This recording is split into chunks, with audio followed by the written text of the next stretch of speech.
Welcome to 28 Days and Beyond. Where we talk about our history, our heritage, and our culture. I'm Amari. I'm Charisma. Welcome back. Hey. Hey. How you doing? Good. That's what's up. What about you? Excelente. Everything A-okay? A-okay. Okay. Excelente, mi gente. Back at 28 Days and Beyond with yet another episode. Yes, we are. What are we talking about today? We're talking about identity and specifically people trying to make you fit into a certain box of what they think you should be. Isn't that just convenient? What do you mean? I mean, it's like, come on, I don't got time to go through all this. What? You know, and well, it's rude. This, blah. Just here. It's rude. They thrust it on you. Yes, thrust upon you. Is identity something that's self-made? To a certain degree, Word? I think so. So if you tell me that you are, you know, you identify. That I identify as awesome. Okay. Because I do. See, exactly. And I could be like, yo, you wildin'. That is not. And denial is a real thing, Amari. Of course, of course. But what I'm saying is that it's not just about how you see yourself. It's also about how other people see you as well. Yeah. Word. But, you know, with that, I think, you know, there are certain ideas. Okay. I'll be more specific. Let's go. So when I was a kid, I was really smart. I was in chess club, you know, I read a lot. These were all the things that made me happy when I was a kid. And when I was in grade school, my mother was the president of the home and school there. So she was always up there for meetings and things like that. Is that the same as like PTA? Parent Teacher Yeah, Association? sort of. So I remember one day I was really upset because a bunch of my classmates came over to me and they were like, "Why do you talk so white?" And as a kid, I couldn't process it, but I knew that what they were saying to me was something that was being said, not as a compliment, but it was something negative. So I went home and I'm all upset and I'm just, you know, I'm distraught. Mom, they said I talk white and, you know, this, that. And she's like, well, what do you think that means? I'm like, well, they said I sound really smart and kind of nerdy and that's white. And she said, and you think that that's a bad thing? And I said, well, they think it is. So long story short, the next parent-teacher meeting we go to, my mother decides to get up on the mic. And she started with, yo, yo, yo, what's up? And just, you know, like went into this whole like thing. Word. And I was mortified. I sunk down in my chair. Yeah. And I was just like, why is she doing this? Why is she embarrassing me? But then, you know, eventually she made the point where it was like, you know, these things that people are telling you or telling somebody that they sound white because they sound intelligent is kind of silly, especially given the history of all the things that Black people have done in the world, not just in this country. So just breaking down some of those misconceptions or these ideas that people are attached to and draw negative things from, I think is something that I would love to get into more today. Certainly so. Yeah. So what hurt your feelings more? Your mama getting on the mic saying, yo, My yo, mom. yo, or the kids? Yeah, oh, I mom. got No, you. no, no. Interesting. But her heart was in the right place. No, and it was a really valuable lesson for you. me. Yeah. Like not allowing other people to make you feel bad about something that you should not feel bad about. Being smart or just being who you are, period. Word. Stamp. I think there's a lot to get into. Yes. So today we're joined by Emilio Brady, who will be helping us sort of tease through this very, very extensive topic. Yes. When we come back on 28 Days and Beyond. Welcome back to 28 Days and Beyond, and we're joined now by Emilio Brady. Yes. What up? How you doing? Welcome. Yeah. Thanks for having me. So, Emilio, tell us a little bit about you.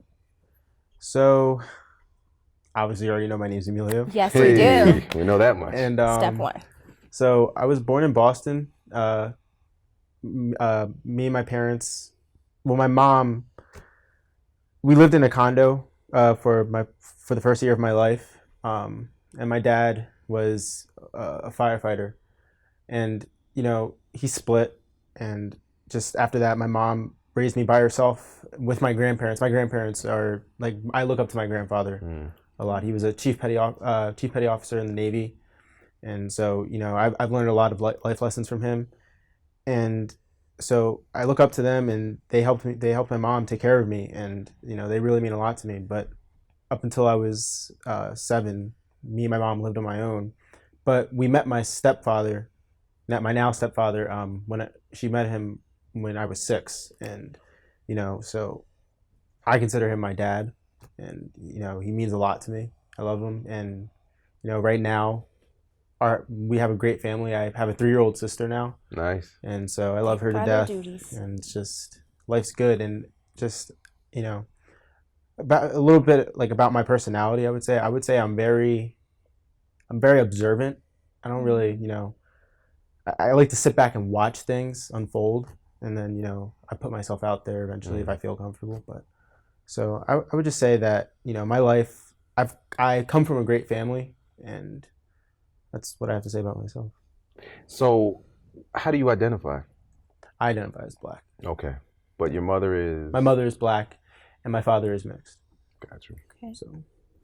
So you said you're very observant, right? Yeah. So at any point, because in the beginning we were kind of just talking about these ideas that people have a tendency to throw on you, or people kind of put labels on you based on how you look or how you talk or your interest. Mm-hmm. Did you observe people kind of looking at you and thinking you were one thing and kind of like labeling you or putting you in a certain box?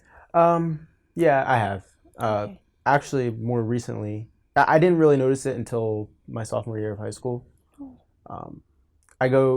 So my high school is predominantly white, and there are some Black kids there that have moved from out of the city into the suburbs. But okay.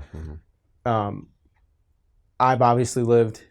I've grown up in a predominantly well-off white area most of my life, and so sometimes people ask me like the same question, like, what do you identify as? And I tell them I'm Black. I say like I'm mixed with a couple things, but I'm Black for the most part. If you look at me, you would say I'm Black.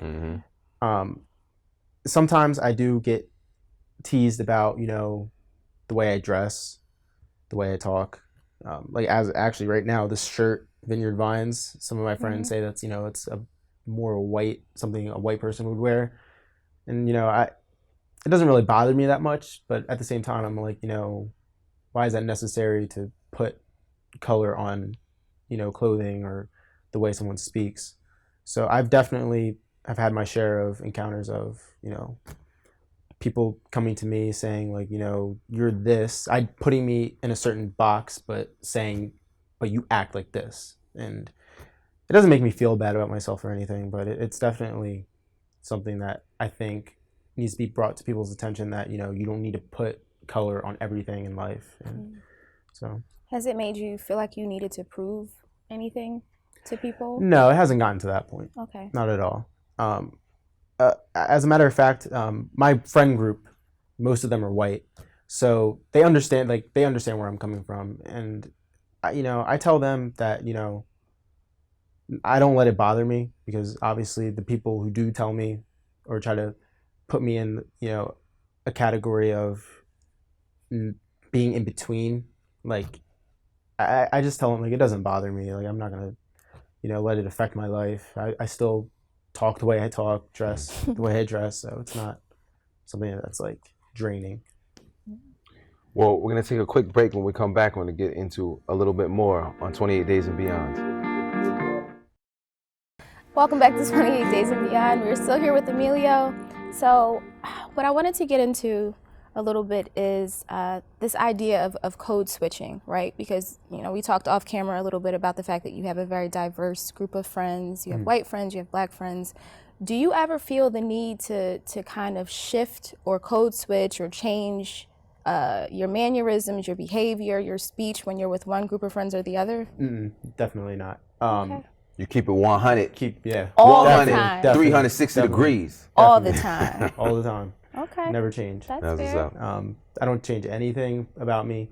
When I hang out with my Black friends, well, for starters, every time I do hang out, I always hang out with a mixed group of people, like Black, white, like just everyone. I never really just hang out with just with my white friends, or just hang out with my Black friends. Yeah. So no, I've never had to go through having to change. I've never felt like, I need to change. I'm hanging out with this group, so let me make sure that I'm dressing this way. Let me change the way I speak a little bit so I can feel like I fit in. Like I've never experienced that at all. You're a very confident and secure young man. Young man, yes. I was not. everybody- I was not. That wasn't me.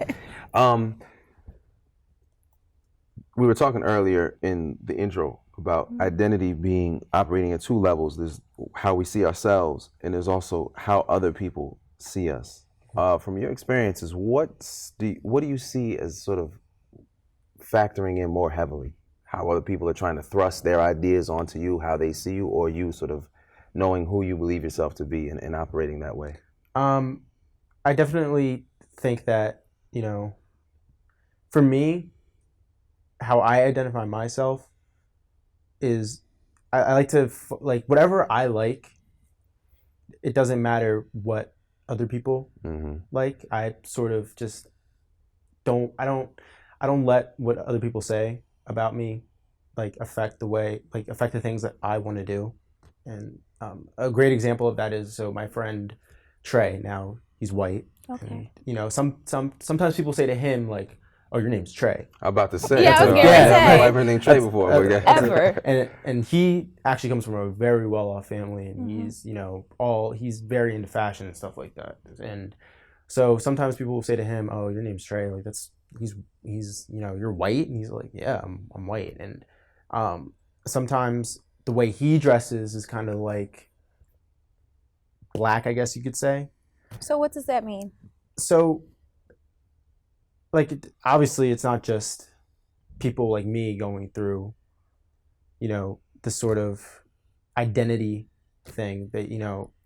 But what does it mean to dress black? You mentioned what earlier does it mean to dress someone black? said Like, to you that the particular brand of shirt that you're wearing now is a white, you know, like a whiter so like brand of clothing. So what does like, that mean? There's been, like, obviously it's been stereotyped, you know.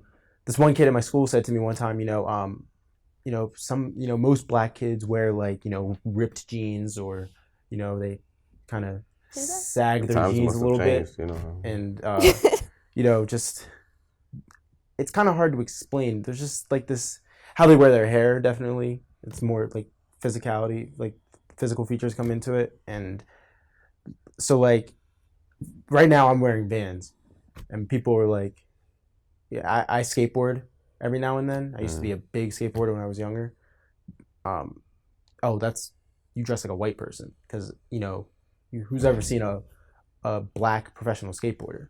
But I feel like even some of the things that you're saying about even your sneakers and things like that, they have more to do with, like, culture and interest than they do about, you know, you're being one way or the other. Like, oh, this is black attire, this is white attire. Like, no, that's skateboard attire. That's what I tell people all the time. Whenever they say anything like that to me, I say, Well, black kids be wearing Vans though. All the time. Yeah, exactly. That's what I'm like, well, what? that's why I get confused, because people say that to me. And I guess that's because I'm light skinned, like, and that also, like, plays you would into bring that up now when we're, like, wrapping up the segment. So many layers. Dang. So many layers. There's so many layers to it, but that's definitely one of them. So, man, well, we really appreciate you joining us for this discussion on 28 Days Thank and you for Beyond. We're gonna have to have you back sooner than later, man. Thank you. We'll be back with more on 28 Days and Beyond.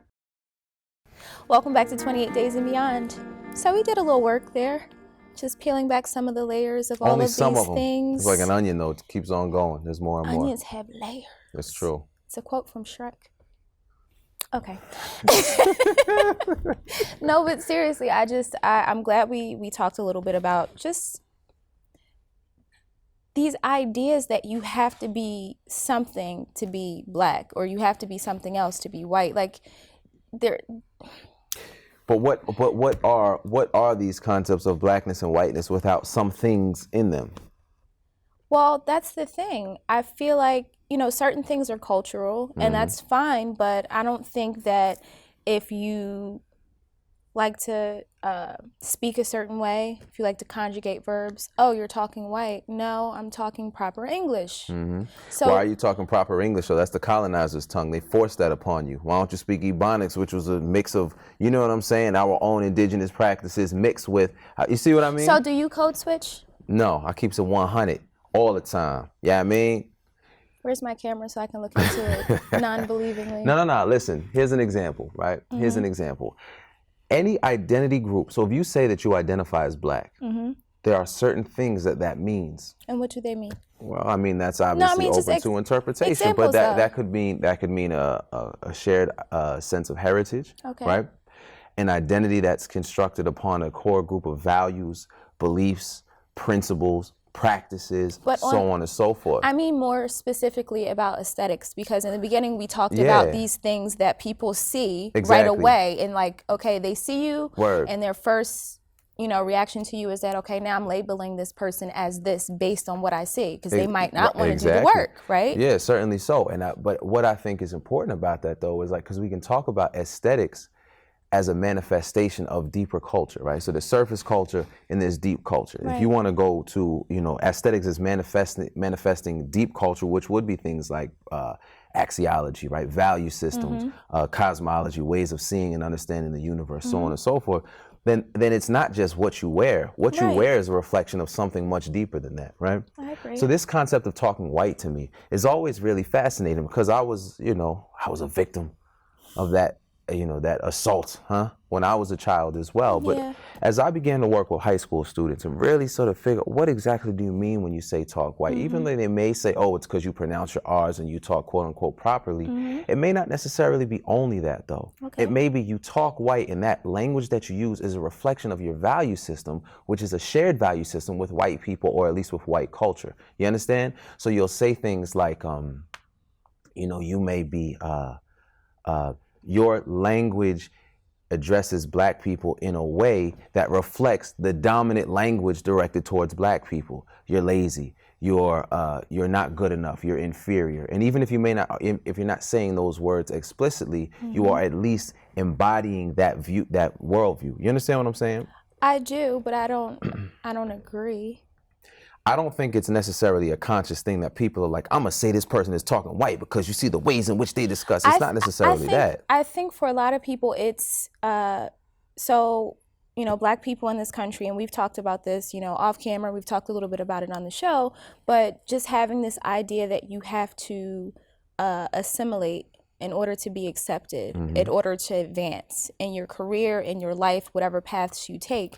So that might be the root of you're talking white, in a sense of like, okay, you're talking white, quote unquote, so that means you're trying to fit into whatever this thing is that's going to allow you to get further. Yep. And for people that either don't want to do that or don't feel that it's necessary to do that to live their lives, I feel like maybe that could be part of that conflict, and maybe that's the root of what's being said. Exactly. And if we base that in a historical context, right? We're on the plantation. Yeah. You don't talk like us. No. Which means you might be running to the big house and telling him what's going on over here. So that's why. You see what I'm Okay. saying? So in other words, it's always you. a lot deeper than that. They telling me to wrap it up. Okay. But we just getting started. I Right? know. Next time, This has been another episode of 28 Days and Beyond. where we talk about our history, our heritage, and our culture. We'll see you next time.